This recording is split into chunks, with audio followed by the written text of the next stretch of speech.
personne ne vous parle du point auquel la stratégie iranienne est brillante. Et pour être honnête, si les stratèges israéliens sont en général très au-dessus de leurs opposants, là pour le coup ils font face à du très lourd. Mais j'en entends parler nulle part, alors je voulais partager ça avec vous. Et en conclusion, je vais vous dire ce que je pense qui va se passer. Alors attention, la guerre est comme une chasse, sauf que les lapins tirent aussi, disait je crois le général de Gaulle. Donc par définition tout pronostic est condamné à échouer, d'accord, mais je vais quand même vous donner le mien. Alors 2 disclaimers parce que je vois déjà les haters en commentaire. 1, je fais une analyse tactique, stratégique, c'est pas du tout une analyse morale. Et deuxième disclaimer, je me concentre ici uniquement sur le bras de fer entre les États-Unis et l'Iran. Et sur le front principal, alors je vais évidemment parler d'autres pays, de proxy, etc.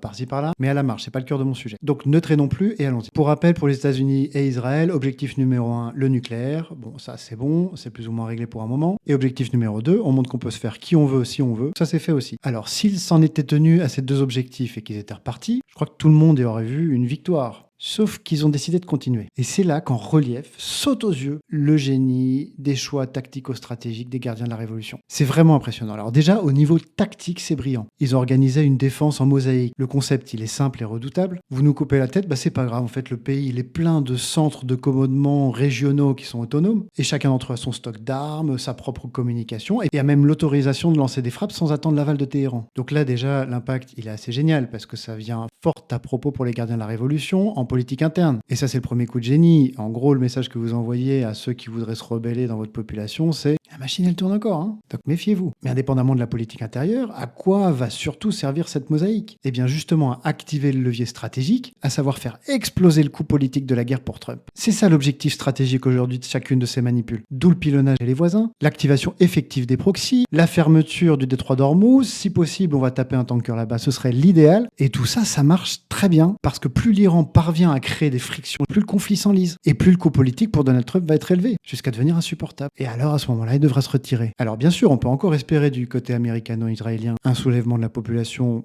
mais on n'a pas l'impression que ça va venir. Bien sûr, les capacités iraniennes d'envoi de missiles et de drones ont déjà été énormément réduites. Et du côté israélo-américain, on compte vraiment là-dessus. On compte sur la destruction totale des capacités iraniennes. Mais est-ce que c'est vraiment possible ? Parce que l'organisation en mosaïque, c'est pas fait pour gagner la guerre, c'est fait pour pas la perdre. Il suffit juste d'un seul pilonnement réussi une fois de temps en temps, et le coût politique pour Donald Trump, il continue de grimper. Sans parler des proxys du Liban, du Yémen, etc. En fait, on revient dans le schéma classique des guerres asymétriques. Donc, il se pourrait bien, et moi je pense pour cette option, qu'assez rapidement, en réalité, l'Iran réussisse son coup et contraigne Trump à se retirer. Alors, il clamera la victoire, et d'ailleurs, il sait très bien le faire, le narratif sera très bon, mais les gens y verront une victoire iranienne. Ne serait-ce que parce que le régime aura tenu, seul contre tous, le rendant peut-être même au final encore plus incontournable qu'avant. Si vous souhaitez mes analyses, testez votre souveraineté sur patricedarras.fr. À bientôt.